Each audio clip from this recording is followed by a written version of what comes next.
Hey there, this is Teacher Elizabeth. The coronavirus has kept me from being able to come in and teach art, so I'm creating a series of online videos that any one of you can follow along with.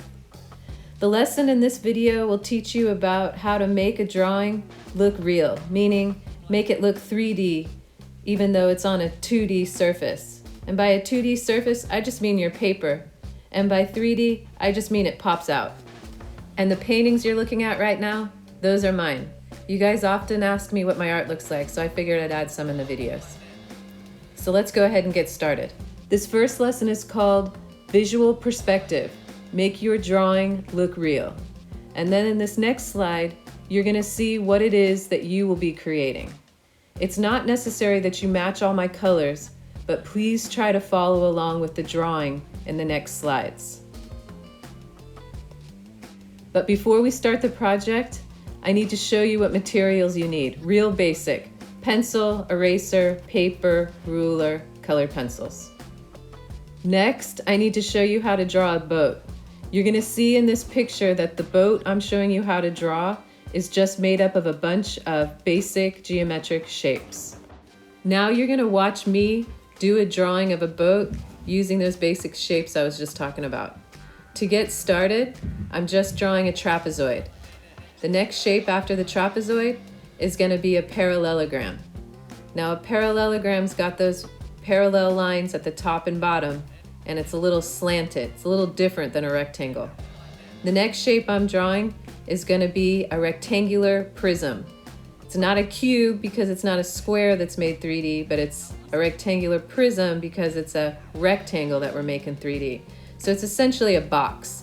You're drawing a couple of boxes on top of each other. You've got a bigger one and a smaller one. Right there, I'm drawing the smaller one. Now I'm doing the front of the boat.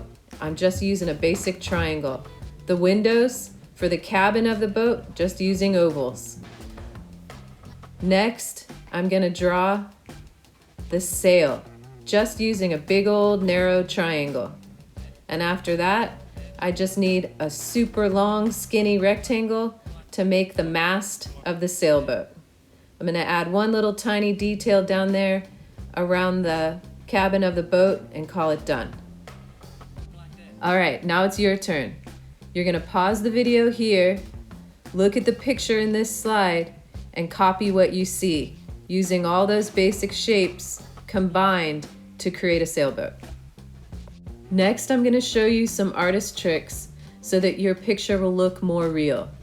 When you want stuff to look like it's in the foreground, you need to draw your shapes larger, lower on the page, and add more details.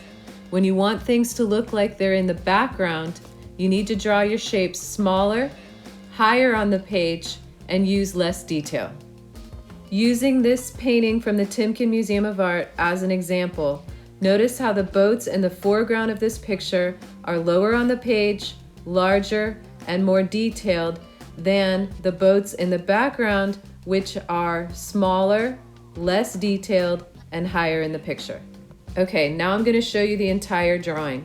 The first thing you need to do is figure out where you want your horizon line. You can choose to make it lower on the page, middle, or high. It's totally up to you.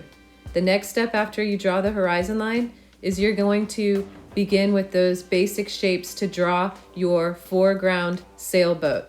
You got the trapezoid, the parallelogram, rectangular prism, pyramid, and rectangle. After you draw the sailboat in front, you got to draw the sailboat in the back. That one needs to be the same pieces and parts as the one you just drew, but it's going to be smaller, higher on the page, and less detailed. The final step of the drawing is to draw in the background. Just draw some simple hills like I'm doing here, and maybe a sunset or sunrise. Next, you can erase some of the pencil marks and add details. Now it's your turn. Pause the video and get your drawing completed.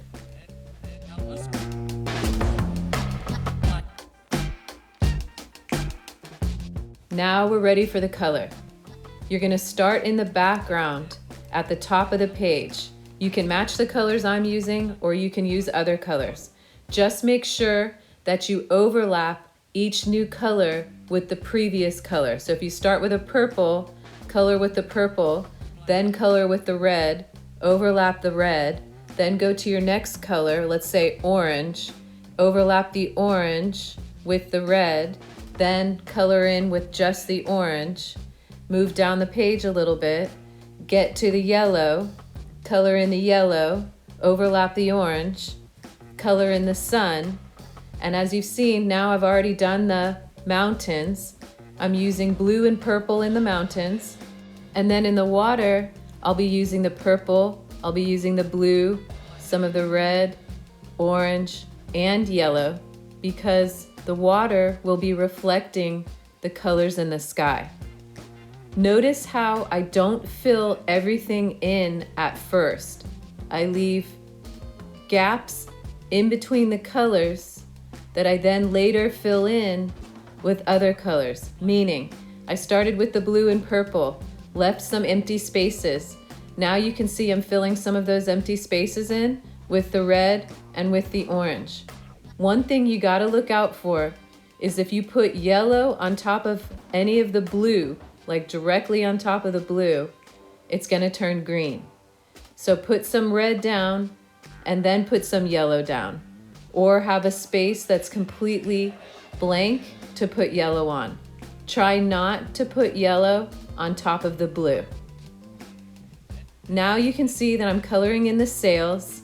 You can color them in any color you want, and that also goes for the bodies of the sailboats. The cabin can be whatever color you want. The base of the boat can be whatever color you want. I'm just using browns and blues. I am thinking about shadowing though.